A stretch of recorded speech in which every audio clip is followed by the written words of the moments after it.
So we went to Peter, we met him for breakfast, and we kind of sprung this idea on him. He said, how much are you guys going to raise? And it's like, I don't know, we're thinking somewhere like around 10 million, something like that. He's looking down at the ground and he looks up and goes, you should raise 15 and I'll be 4 of it. And I was like, what? Like, what just happened in this meeting? This is so crazy. The greatest angel investor of all time is now our anchor check. Welcome to Money Moves, the show about raising money, making great investments, and building venture scale businesses. I'm Neil Devani, your host and the founder of Necessary Ventures, a firm investing in what the world needs. Each week, we'll talk to folks who have raised anywhere from $10 million up to billions of dollars. We'll learn how they return multiples of 10x to 100x or more to their investors. We dive into their stories, uncovering what worked and what didn't, learning from real experiences to understand the journeys of raising capital and rapidly scaling a business. Money Moves isn't just for those already in the game. It's also for anyone interested in the mechanics of startups and venture capital. Whether you want to raise money, make better investments, or just understand how it all works, Money Moves gives you the insights and advice you need to succeed. So join us each week and hear from those who've been through it all and learn from their journeys. Danielle, thank you so much for joining me for an episode of Money Moves. Oh, thanks for having me here, Neil. This is going to be great. Yeah, I'm so excited to go deeper into your journey and the things that you've done at 1517 and just generally. I think it's been about 10 years since the founding of the firm, and you guys are almost approaching 200 million in committed capital, 3 funds, a lot of SPVs. Let's talk just a little bit about some of the best investments. What has been your guys' best investment today? Yeah, our best investment to date has been Luminar Technologies. You know, they make a LiDAR system for autonomous driving, and they just came out in the latest Volvo, and they have some other production level contracts. We've known the founder since he was 17 years old. Austin is about, I think, 26-ish now. And we knew him through the Thiel Fellowship ecosystem that Michael and I were on the founding team of. And actually, in part, we started 1517 because we saw how well things were going with some of the old Thiel Fellows companies, including Luminar. And we said, if we don't set up a fund, we're going to miss out on this big opportunity. That was 10 years ago.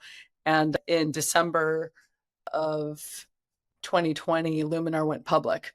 It was very, very early in our fund cycle, you know, to have that kind of exit. And I think at that point we had at least 3x the fund and returned money to our investors. So, you know, everybody at 1517 has been quite impressed, if you will, since then, because that's our job, is to multiply capital, not just return it. Absolutely. Yeah. And you guys were, I think, the first investors in that company, right? Coming out of... We were the first venture fund. Austin had a lot of different like angels and family offices beforehand, but we were the first venture fund to come in. And then we were the first venture fund also in Loom, which is a beloved company that actually just about a year ago today was acquired by Atlassian. I'll never forget waking up that morning. It was like 6:30 in the morning, and Michael's calling my colleague, and I always call him. He doesn't always call me. And I was like, wow, Michael's calling at 6:30 in the morning. What's going on? And he's like, hey, did you see the news? And I was like, boss, I'm still like getting the sleep out of my eyes. Like, what are you talking about? He's like, Loom was acquired by some company. And I was like, Atlassian? And he's like, yeah. And I was like, wow, okay, amazing. I was like, is this in our email? What's going on? He's like, no, it's on Twitter.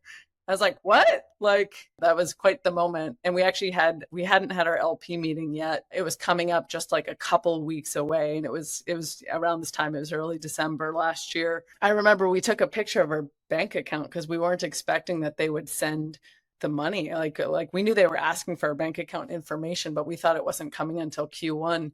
And very shortly after, I think we had something like $24 million sitting in our bank account. I was like, oh my God, we have to do a distribution right now. This is crazy. So we got to do another 1x back to our investors last year. So yeah, really incredible. And in fact, we had one of our LPs this year before our LP meeting that we had a couple of weeks ago. He was like, any surprises, anything that I need to know about? And I was like, sadly not. I was like, I mean, I wish, because it was honestly a really big surprise to us too that was happening. But as far as I know, no surprises this year. Well, this won't go out until 2025, but the year's not over yet. So let's see. I know. I'm like, okay, we got a few more days. Like, you know, anything could happen. And I suppose it really was a surprise to us last year. But yeah, I mean, that'd be amazing. But I don't think that's going to happen. Yeah. Well, let's see. I want to hear more about how you got into venture. So I know you and Michael founded the firm after you helped Peter get the Thiel Fellowship off the ground, but you were previously a founder before that in the education industry. Yeah, I founded a charter school called Innovations Academy. It's been running for about 16 years at this point, and this is in San Diego, California. And me and a friend started the school. She was a homeschool mom. I worked in her homeschool co-op. And it was interesting because we didn't use any of the startup vernacular. Like we didn't use words like scale or anything like that. But essentially what we wanted to do was scale what we were doing at this homeschool co-op to a broader population and see what we could do. And we started with something like 125, 130 students in that very first year. Now we have over 400 students and have been going for 16 years, which is a real testament. We had 8 charter schools that opened the same year that we did, and we are one of 2 that has made it and stood the test of time. And, not only do you have to be doing interesting things educationally, but you need to be financially solvent. And we weathered the downturn of 2008. It's interesting to think back on that history because at the time I wasn't involved in any like global macro stuff. I just knew that parents couldn't afford to drive more than 10 miles to the school because gas prices were so high. So it's interesting to think back about what was going on and, sort of like the limited scope, but we were just like, all right, we're just going to do what we can to survive. And now actually we have people globally come to visit the school and see what we're doing there. And I've been on the board for almost the entire time. I don't think I can ever leave. And we were talking on our board meeting the other day about integrating AI in the classroom and how do we think about that for Innovations Academy. And it's really cool to be in this position with 15, 17 now too, because I get exposure to a lot of what's happening in all different industries. But I had some people who came to me recently who were building AI, curriculum for the classroom. And I was like, hey, let's make this happen. And I think tomorrow, Wednesday morning, so not tomorrow, but 2 days, Christine, the principal of the school, and these founders are going to talk about this curriculum they have. And it's like, oh, that's so cool, like to be able to bridge that over. And in fact, I had one of our students from the school over here. I think it was Friday last week. And he's telling me everything that he's doing in biotech. And I'm just like, wow, this is amazing. Like to see all this change over time. And, he was a student at our school. Yeah. What was the impetus for you to start a school? It sounds like you knew there was a need for it in terms of parents, but did you already have in mind that you wanted to start something, or was it more that you were coming from the lens of being an educator and realizing there's an unmet need and you need to, fill that gap, or why start a school? It was interesting. I thought we were nuts. So my colleague Christine came to me. She was the one who was running the homeschooling co-op, and I taught in the co-op. And she had 4 kids who are all homeschooled, and she was very much a child-led parent. And so when her children started saying, Mom, I want to go to school, I want to try it out, they tried out a bunch of different schools. And then they also went to enroll at High Tech High, which is a pretty premier charter school. And they were super impacted as far as like wait list and things like that. And so she really saw this need in the market. Like she went to this parent night and parents were like, well, yeah, there's like 10 spots here for kindergarten, but where's my 7th grader going to go? And what other schools are available? And there were really very few options. So she came back to me after that parent night. And she's like, I think we should start a school. And I actually told her, I was like, why would we do that? I was like, we don't like school. Like we've got our great like homeschool co-op right here. But I thought, that's kind of an interesting idea. And the first thing we did too is I said, before we even talk about anything, let's go to our respective corners and write down what we think, an interesting school could look like. And then let's come back and compare notes and see if they, gel well together. And it was interesting because, it made sense since we were working together in the co-op for so long that these ideas would coalesce. But the ideas were quite similar in terms of what we wanted to do. And so then we just got to work on starting the charter school. It took us 2 years to open. We had to borrow $150,000 from friends, which we thought we'd be able to pay off in 4 months. But then the downturn had hit and we were going through things like deferrals, and ended up taking us 4 years to pay back the 2 people who had loaned us the money, who were personal friends. And so it was a lot of big lessons learned. And just going, one of the people who loaned us money was a friend of mine's mom. And I was like, oh my gosh, I can't look at Mrs. Gonsi in the eye. Like we owe her a lot of money. It's taking us a long time to pay this back. But she was someone who worked in finance. And I think she really understood what was happening globally, certainly much more than we did, and was very patient with us. And we did pay her back the capital with interest, and not in the time that we wanted, but we did do it. So, and now our school has a wonderful nest egg we've saved over time, and, we have our own building now. And so like very financially solid, which is a great place and a hard place for charter schools to get to. Did any of your philosophies or mindsets around the didactic approach to education or the economic approach to education change over time as you were actually doing the thing and building a school? I mean, the thing that really was influential to me was actually before the school opened. So I started working with homeschooling families. And one of the things that I saw, there was this one family that's, tween-aged son was really into lapidary, and they would travel to trade shows and conferences and all this stuff. And I mean, this was like his geekery area, and he was super deep in it. And I remember thinking like, wow, this is so interesting. These parents take their son so seriously that, he's doing homeschooling and private tutoring, and they're getting in their car and they're traveling all over the country to just like follow his interests. And that is very much filtered into, I mean, certainly what we were doing in the school, but even into things like the Thiel Fellowship in 1517 of looking for these people who are just going to be doing whatever it takes to geek out in their areas. And for some of them, it has some commercial viability to it, in which case we think it's a great fit for the fund. But yeah, just that, like we've been thinking a lot about wonder at 1517. One of our founders gave this wonderful talk at an event we have called our Summit, where he talked about holding on to wonder. And it's funny when I say that, it makes this founder sound like he's like an older man looking back at his life, and he's probably like 27. But he talks a lot about retaining that quality. And I think that is a quality that I saw a lot in homeschooling populations of like, and not just of the young people that I worked with, but also with their parents, of having this like wonder about life, and people talk a lot about things like lifelong learning, that phrase, but I got to see it like in the entire family, not just, hey, this is like an adage that we, sell to children and teenagers about like what your life should be like. I actually got to see it within the whole family. And so this type of like wondrous mindset is something that we look for in the founders that we work with.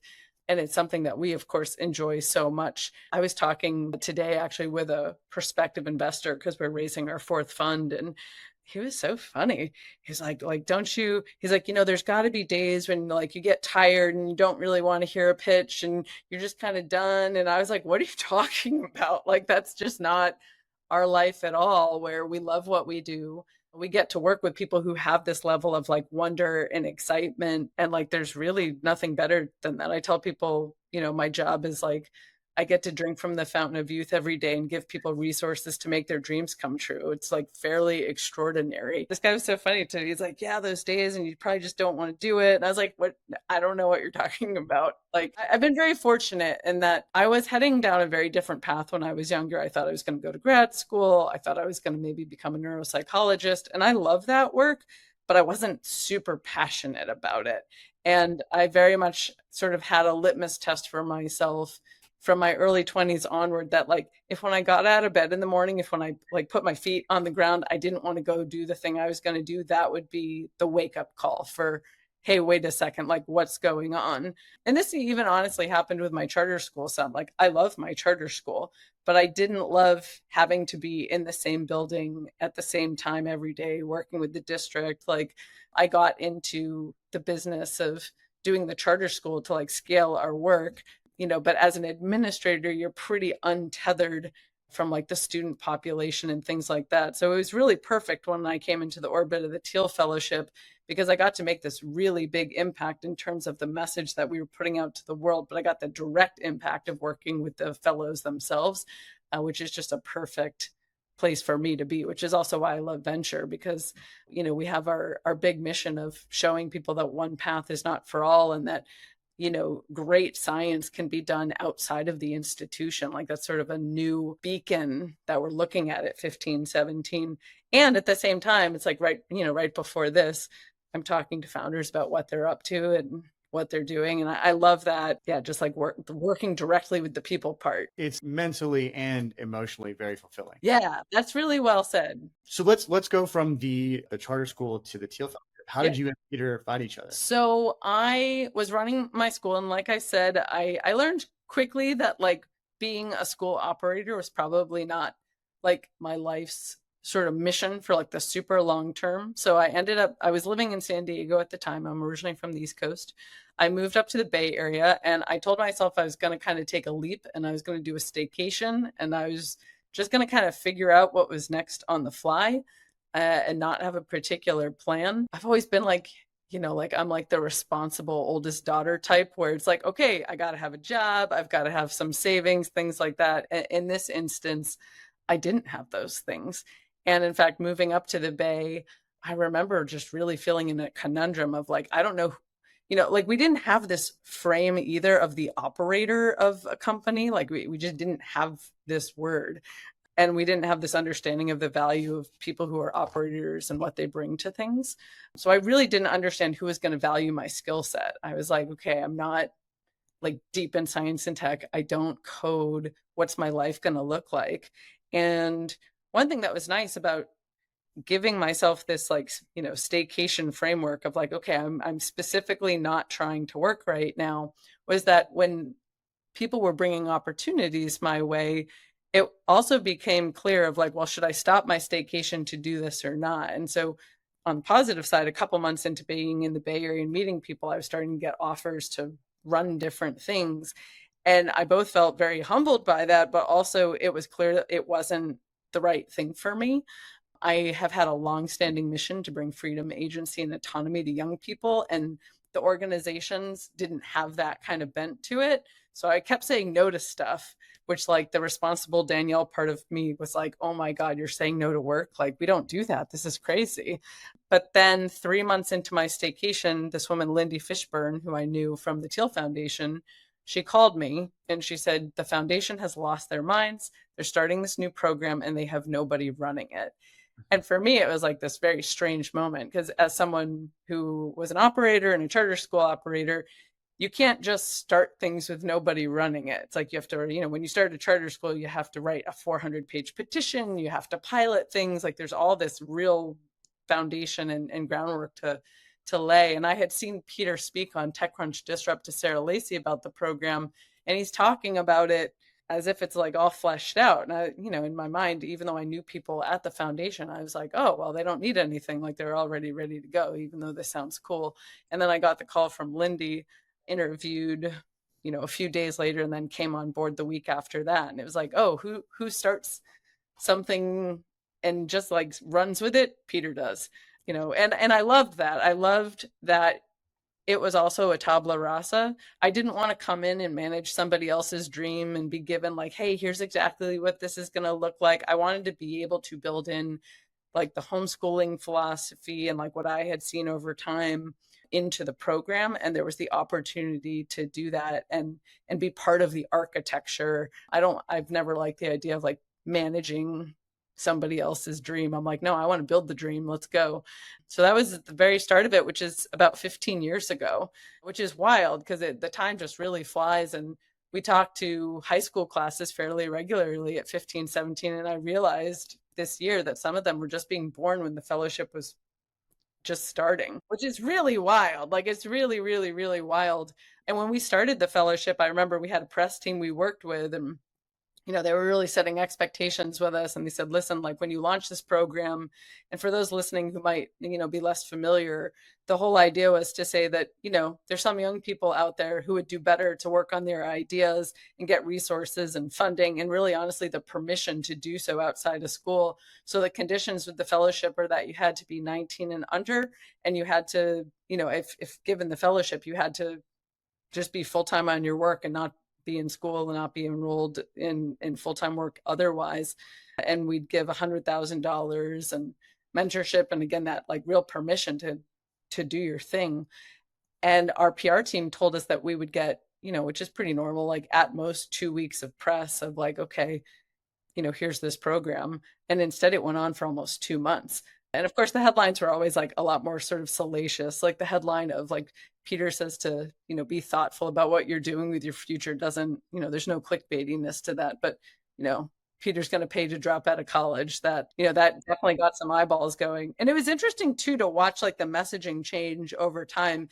it went from that anytime the higher education bubble was mentioned, that Peter's name was always mentioned, like, like he was really putting that out there. But then over time, you would notice in the news cycles that, the education bubble would be mentioned without Peter at all. And then it was just becoming totally normal for families to talk about, hey, is college the right path? Should you do a gap year? And now it's just like completely natural to talk about it. It might not be natural, for everyone to engage in these things, but like the conversation is just rich and out there, and the idea that Americans take a gap year now is actually like quite normal. It's, and a gap year to work on something, not to like, I don't know, backpack around Europe, like nothing wrong with that, but it's a very different experience when you're building something. I want to understand, how did the fellowship then turn into the idea of a fund? Yeah, we were 5 years into running the Thiel Fellowship, and we had gotten to really have a front row seat. Like when we were selecting fellows at the time, the fellowship is a bit different now. At the time, we were selecting for potential of like, hey, we think these people have a lot of potential and we want to see what they could do with more resources.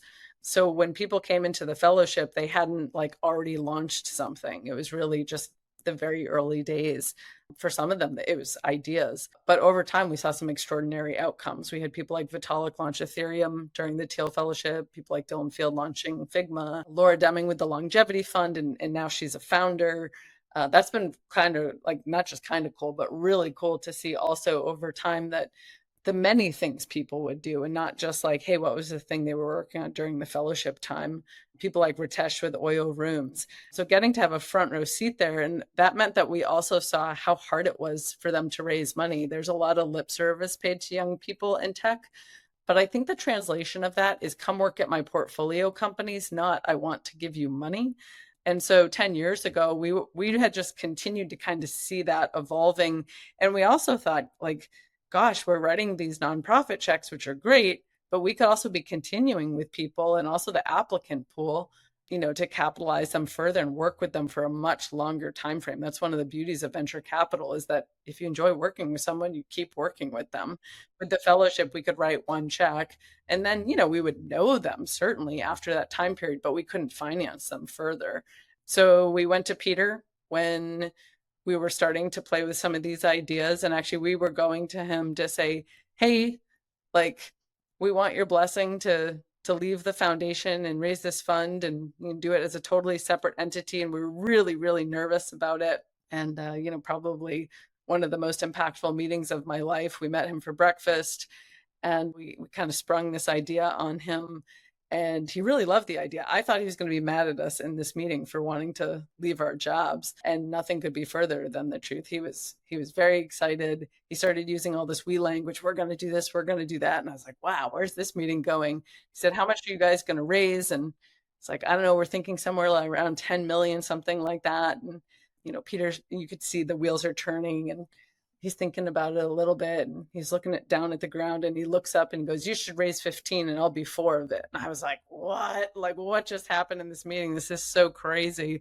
The greatest angel investor of all time is now our anchor check. And like, we were so naive that we didn't think we were going to be pitching for money in this meeting. We just thought we were pitching, hey, like, please be okay with us going out there to raise this fund. And then I remember we walked out of his house, me and Michael high-fived each other and we were like, oh my gosh, now we got to go raise a venture fund. Like, this is wild. So that was 2015 that got us started. And we just saw it really as a way to sort of scale our work and work with people over a longer time period.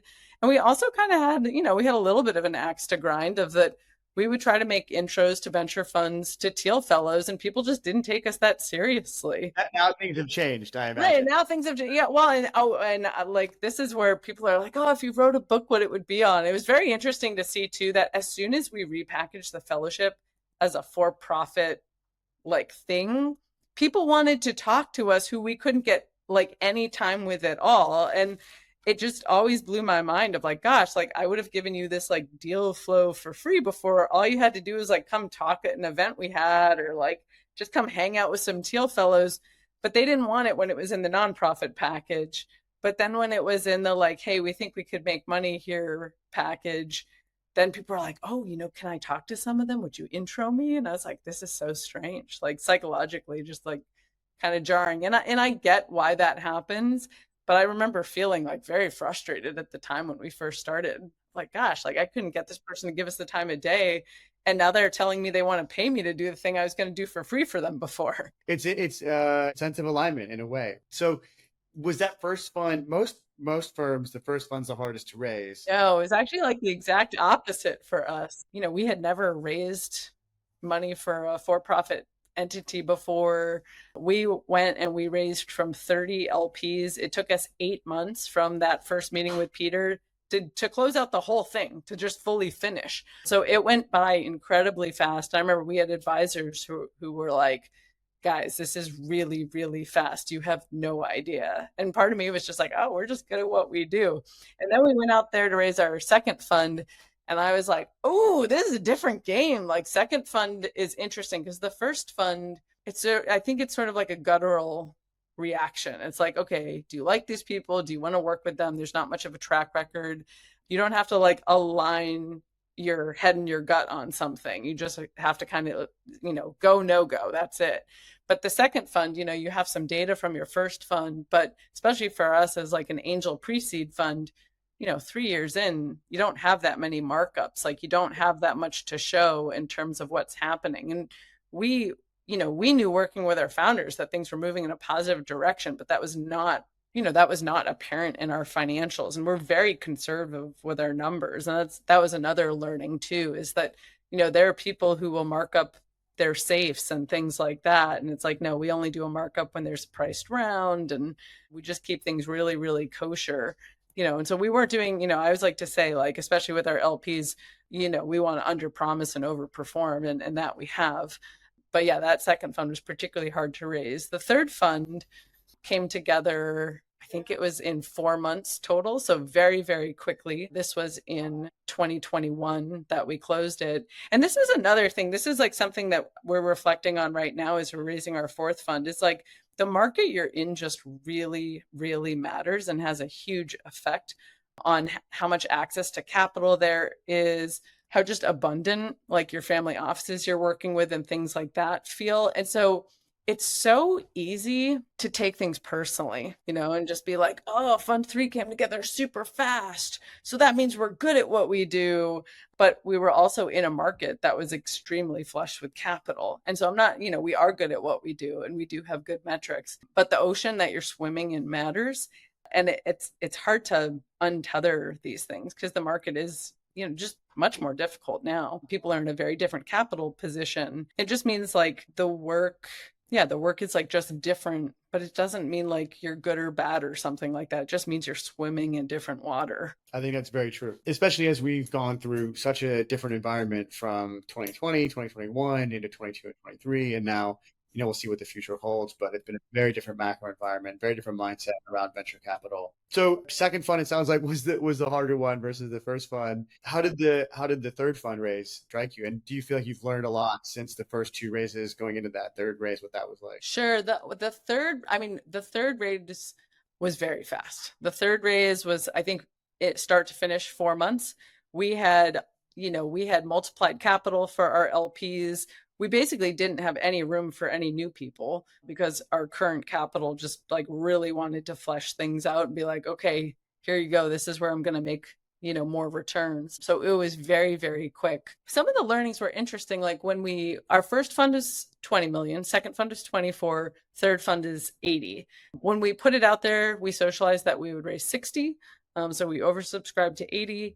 And when we also put it out, we thought, hey, you know what? Like, we also do a lot of SPVs. You mentioned those earlier, special purpose vehicles for our companies that are typically Series B and beyond. We thought with our LPs at the time, we'd probably done 10 SPVs. We thought maybe they were like, potentially facing like what we call SPV burnout of just like, okay, like there's only so many deals, you necessarily want to be considering in a given time frame.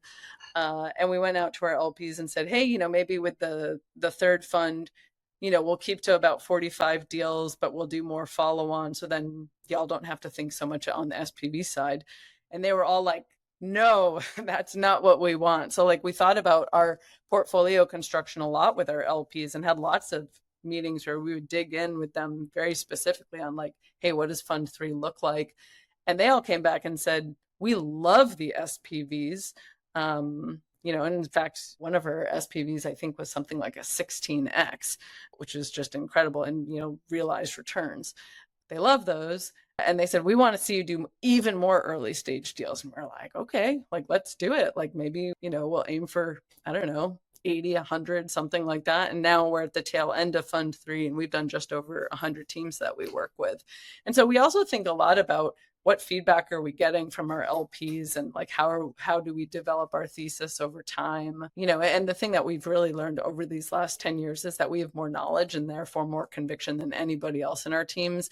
And we've been, steadily increasing our check sizes, and taking more allocation of pre-seed rounds, and just being like, hey, you know what? Capital is this magic thing that gets founders back to work. It's like, if we can save our founders 6 months of time of like being out in market raising money, that's a huge advantage to the company. Yeah, absolutely. It's the same thing, for founders, right, who want to be building the business versus fundraising. What is the biggest misconception that LPs or founders have, or other investors, about 1517? I guess one thing that comes to mind is lots of people think like, oh, because, we don't have an age mandate on the fund. It really is about both the dropout narrative and the frontier tech narrative that we have. Like, if we break our dropout thesis, it's in the name of science fiction. And so we'll do like crazy sci-fi deep tech stuff. But it's interesting because a lot of people will think like, oh, younger founders, like they must like need so much, and there must be this huge educational component, and like, not really. Like, in some sense, they actually haven't learned a lot of bad habits, so they're very coachable. In addition, like another thing that we think a lot about is the people we're working with are a bit like a dog on a leash. It's like they're pulling really, really hard, but they don't have the resources that they need to really go. And our job is not to put down water and food on a dog that's on a leash pulling hard. It's to cut the leash. It's to be like, boom, like, let's see what you can do when the limit is removed. But I think a lot of people will think like, oh, it's just too hard for like a young person to get something started. And we just have not found that to be true. It's like that energy of being unleashed actually like carries people really, really far. And then one thing that's kind of funny, like, because we've never run another fund, we didn't know how weird it was to actually stick to your thesis. Yeah, I'll never forget in Fund 2, we were talking to a prospective LP, and he's like, we talked about our whole thesis and what we do. And he's like, oh, so how many of your deals are like the dropout category? And I was like, I don't know, like 85, 90%. And his eyes perked up, and he's like, oh, wow, you're actually following your thesis. I was like, well, yeah, of course we are. That's what we do. But a lot of funds, what they're pitching is like that they're opportunistic, which means that they don't really have a thesis, but they just try to get into things that they think are going to be like a good deal or a hot deal or something like that. But we stick very, very closely to our thesis, and so lots of people will come to us and try to pitch us on like, I'm an MBA dropout or something like that, and they're doing like a B2B SaaS company, and we're like, okay, this is not sci-fi enough for us to break that non-degreed thesis. So I think people get at this point that like we actually stick to it, but every once in a while people are still surprised that like we actually do what we say we do. Yeah. I allegedly that's rare from what I hear. This is what I hear too. But like I said, never worked at another fund. So didn't know that. That's been another thing that's interesting too, is I just assumed that, especially early stage funds, I just assumed that they just sourced their own deals and had the pockets of the universe that they hang out in where they go to meet founders and things like that. And I'll never forget being at an emerging manager summit, and this investor comes up and she introduces herself, introduces her fund. It's like, the 15-second spiel, and we shake hands, and she says, what deals do you have for me? And I was like, what deals do I have for you? Like, I'm so confused. Like, I didn't understand that that's a lot of the way that the venture world works, is sourcing deals from other investors. And because when we talk to other investors, they don't have anybody who fits our thesis. So we never would even expect to meet people through like the VC networks. But a lot of deal sourcing for other VCs is through other VCs. And so that was an interesting learning of like how different we are in terms of just like scouting out in the world for people who other people are not talking to. Yeah, going direct to the source, right? I mean, I feel like there are so many investors who only source from other investors, and there's not really. I mean, it. There's whole like Signal chat groups dedicated to back channeling about teams and stuff like that. And I'm like, wow. Michael was in one of those groups for a short time, and he's like, exit group. Like, I don't even need to be in here. This is just a bunch of like smoke blowing around. Not interested. Yeah, yeah, it's a big circle jerk, I think is the non-PC term. Oh, terrible.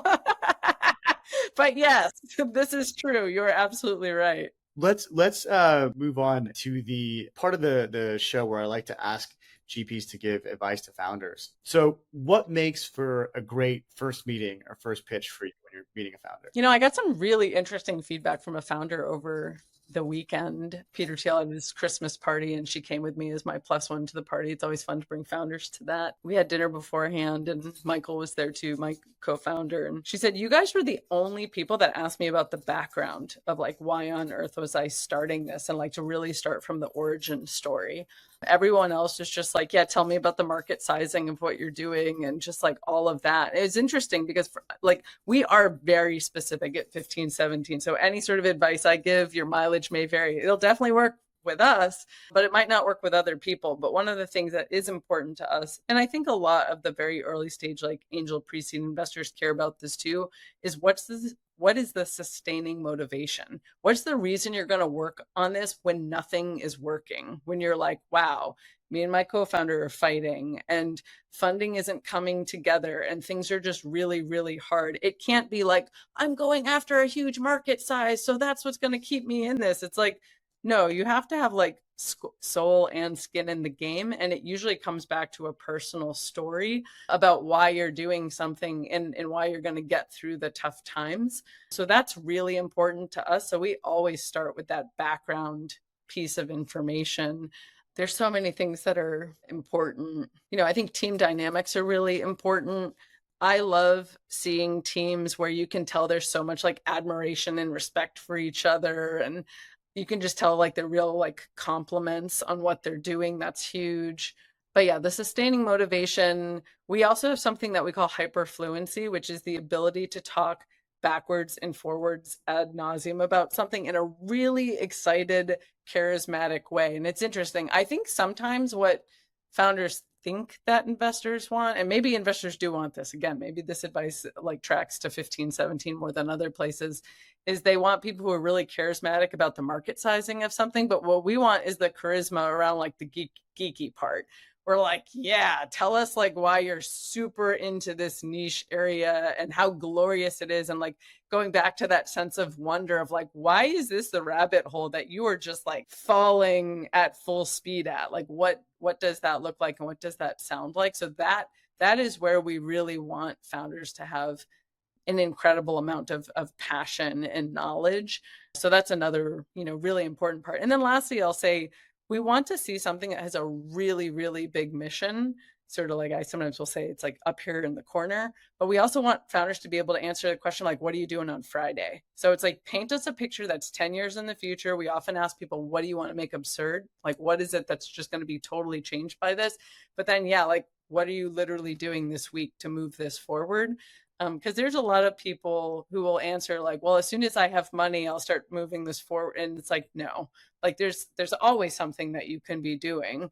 Can you do everything you want without capital? Of course not. But you can definitely be moving the ball forward. So we look at that bias to action big time.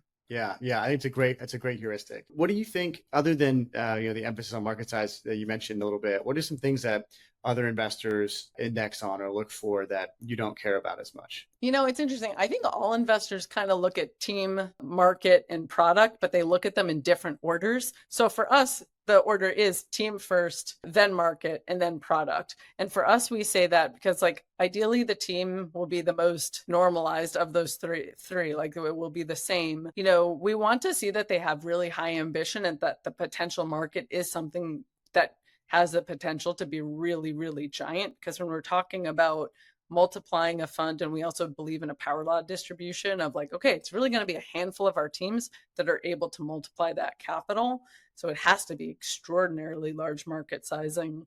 And then product is last because it's the thing that is going to change the most. We've seen some radical pivots at 1517. And so we know that's probably like the most unstable piece of what a team is doing. But I think for different firms, sometimes they're looking at market sizing first and foremost, and then they're looking at the team, and then they're looking at the product. It can be really like any order of operations here on this. But I think that team part is what makes us stand out, like in particular. That's a great answer. When I was in law school, I took this class over at the business school, kind of sat in on it from Russ Siegelman. I don't know if you've ever met him. He's a ex-Kleiner Perkins guy, and he would teach this class to MBA students about starting companies and venture capital. And same framework. He kind of described it in that same way of like, the product is almost certainly going to change if you're at an early stage, and the team is not. So you probably want to index on the team a lot more than the product. And I remember he said, if you see a team that you like in a market that you like, building a product that you like, stop asking questions and write the check, because it's probably going to be gone pretty soon. Right. The trifecta is great. And usually you don't have the trifecta. You kind of have like, gosh, I really like this team and I really like the product, but the market doesn't look that great. Or like you like the market, but you don't like the team that much. Like it's, yeah. So yeah, having the trifecta is amazing and is actually pretty rare, because the product, to his point, is going to change so much that you've just got to really be there for like, okay, like, does this team have ambition to do something wild? Yeah, absolutely. Cool. We're going to go to the last section here now. We're just going to have some fun questions. These are a bit more personal, light to heavy. If you could only have one food for the rest of your life, what would it be? Sushi.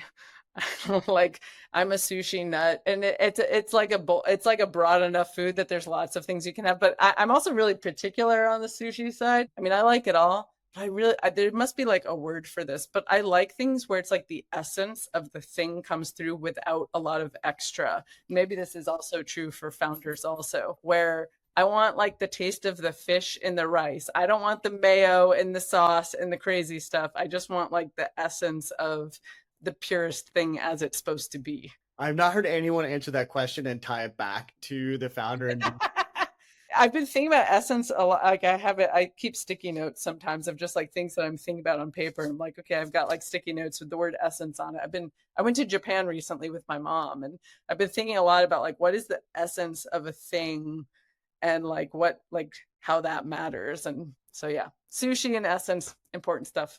Well done. Okay. Slightly heavier question. What's the hardest lesson you've had to learn in your career so far? I think it's something that I'm still learning right now. And I've been thinking about it a lot. Like, like I mentioned earlier, like we're raising our fund 4 right now. And, we've performed well as a fund, and we're moving from being fund managers into really having a firm. And we're in a different market than we were before. And so it's really hard not to compare like, oh, wow, like Fund 3 came together extremely fast. So that means we're good at what we do. And this one's coming together slower. So that must mean we're bad at what we do, or something like that. And it's like, I'm just learning a lot over time that like the system that we're in, or the economic time that we're in, like has a profound impact. And it's so easy to get your ego involved in like, oh, I'm good or bad or something like that. I've thought about this too on sort of like the interpersonal friend side. Like I'm in my 40s and I've seen lots of friends' lives go up and down. And I'm starting to think a lot more about like, sometimes people are like at the whim of a system, and I also believe deeply in personal responsibility, but I also sometimes see how these things play out of like, it's not all like, oh, well, did this person just have a bias towards action, and did they do the thing? It's like you're in really complex systems, and that matters too. So I think that these are the types of things that I've been thinking about lately, is trying not to get myself so attached to like how something is going means something personally about me, like taking like myself a little bit more out of the equation. Yeah. I think there's something very Eastern in that philosophy, right? In terms of we're part of a complex system, and very few things are personal. The Western side of it, I think, is often like, no one cares what you're doing, or all this like self-consciousness that we have, right? And it's like everyone's locked in their own mind. Yeah, that's a really rich area, I think, to mine. And both sides are important. It's like, I would never be like, oh, we're just all like, we're just in the water of the system and we don't have like, I really believe in agency and things like that too. But I think there's, we talk about this at 1517. We have something called egoless ambition, which is like a lot of our founders have this like super mission drivenness. And it's like, to go back to some of the Eastern side of it a little bit of like, okay, like they're shooting a Zen arrow, but like, what does that mean to do something with a craft, but not be tied to the outcome of like taking that shot? So yeah, it's just been something that's like percolating. Yeah, I like that. I like that a lot. You're really good at this last section so far. What's been the best moment of your career so far? I mean, it's easy to think about the things like, okay, yes, we've had some extraordinary financial outcomes that have been absolutely amazing. And doing things last year, like being like, surprise investors, we're sending you cash. Like, this is amazing. Those are really, really amazing moments. And I'm someone who also is like super touched on the micro scale of things. So one thing I do in my email inbox is I keep a folder called keepsakes. And I put emails in there that are like keepsake emails. And, they're like professional emails, they're personal emails, whatever it is. And sometimes we get these messages from people that are just super, super touching. We've had founders go through all kinds of things, and I always feel really blessed when people reach out about what is really going on in their life, and those will like make its way into the keepsakes folder. So I also have like these micro moments of, like, oh, wow, like I just feel really touched that someone trusted me. But then there's like the big elated moments of like, when Peter committed to us as a fund, and that was such a big, shocking surprise. That was a huge moment. I actually think a lot about the first fellowship finalist round that we have, because we had gone from like reading these applications of people and sort of seeing them on paper, and then we got to meet them in person. And it was just like, wow, holy moly, like these people are like a 10x more interesting and charismatic than we could have ever imagined. And it was like really seeing what we were doing brought to life. And that was a super gratifying moment, just like getting to meet these people and be like, wow, these are these teens who are working on extraordinary things. We have no idea where things are going to go, but there's this just raw potential that's in the air and in the room and in these human beings. Yeah, that was extremely gratifying moment, and being like, it was a very clear, like, yes, we are doing the right thing with this program, and we are finding just fantastic people to work with, and people that we would work with in the fellowship, but also that we'd continue relationships over time. I have someone who was a finalist in that first round who we didn't select as a Thiel fellow, but I kept in touch, over these 15 years. And a couple of years ago, he started a venture fund. And then I came in as a small LP into his venture fund. I was like, hey, I missed you the first time, but I'm not missing you this time. Like, let's do it again. And so those like relationship cycles over time are also really gratifying. Yeah. That's a great answer. Okay, last one for you here. I may have a follow-up on it, depending. Who's helped you the most in your career? I'm like, can I get it down to like one person? This is my follow-up, actually. Yeah, you could take 2 or 3. Sure. I mean, a lot of different people come to mind, but when we were raising our first fund, we just got some really great advice from people about how to be out there. Like, one of our advisors is a woman named Shay Tate Dodonna, and she was a mentor in the fellowship. And when we started the fund, I mean, she just really stepped up to the plate and started making introductions for us. And I used to call her the Oracle, because we'd have these meetings with her, and she'd say things that like we just weren't even thinking about at all. It would be like February, and she'd be like, hey, you think about your annual meeting? And I was like, annual meeting? Like, holy moly, we got to think about that now. Or, probably many months before we were even thinking about fund 2, she'd be like, all right, let's start,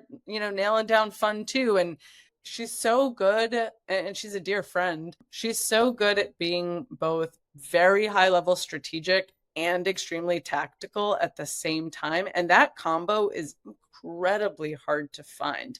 And so I'm always just really humbled by the time that she took with us to go both like really high level, but also like really nitty gritty, like deep. And I mean, she listened to pitches with us with founders and be like, how do we think about this market size? We don't know. We know we like this person, but we don't know how to think about, is this like a venture scalable opportunity? And yeah, she just spent an incredible amount of time with us. That wraps this up. I appreciate you making the time and sharing about your journey and everything you've learned so far. It's been a lot of fun. Yeah, this has been a really fun conversation. Thank you so much for having me. Thanks again for tuning in to this episode of Money Moves. If you learned something new or just loved this episode, click below to subscribe. See you next week.